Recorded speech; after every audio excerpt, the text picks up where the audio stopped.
Ladies and gentlemen, please welcome ATaylor.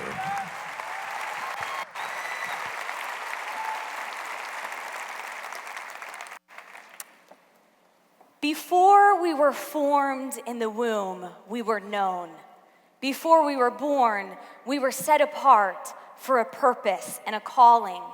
We have been appointed for this time.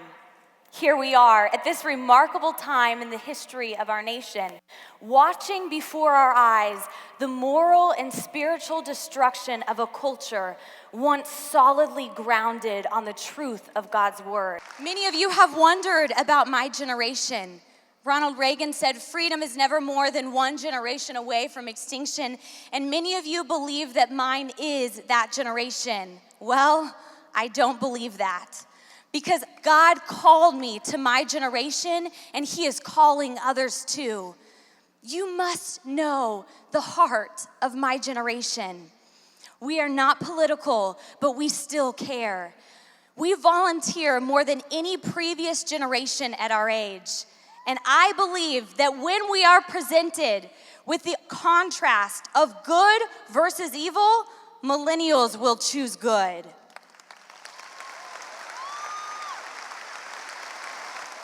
As a generation, we've been told what we should believe, but we've never been taught principles. We didn't learn them in our schools. We didn't learn them on our college campuses. We aren't learning them in our youth groups. We aren't learning them from the mainstream media and certainly not from entertainment, but I want you to know that my generation is desperate for principles. Just about every major movement has been powered by youth. Lenin said, "Give me one generation of youth and I'll transform the world." Hitler launched a war with his youth. The American Revolution would not have been won without our youth. And Martin Luther King Jr. changed the minds of a nation by informing, inspiring, and activating youth.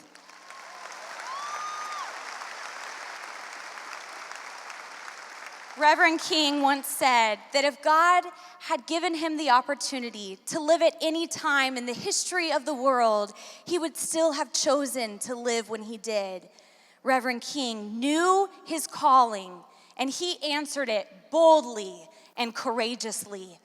We have been set apart for such a time as this. We have heard of the atrocities that we thought the world would never again see. We have heard of the beheadings and seen the pictures of babies' body parts sold for profit, and something inside us raged. We have heard enough. We have seen enough. And now is our time to respond to the call. Just as God called Jeremiah in the midst of destruction and evil to plant and rebuild, we are to do the same. We are called. Because if not us, then who? If not now, then when? Never again is now, and we are God's answer to the world for this time. The calling is His, but the response is ours.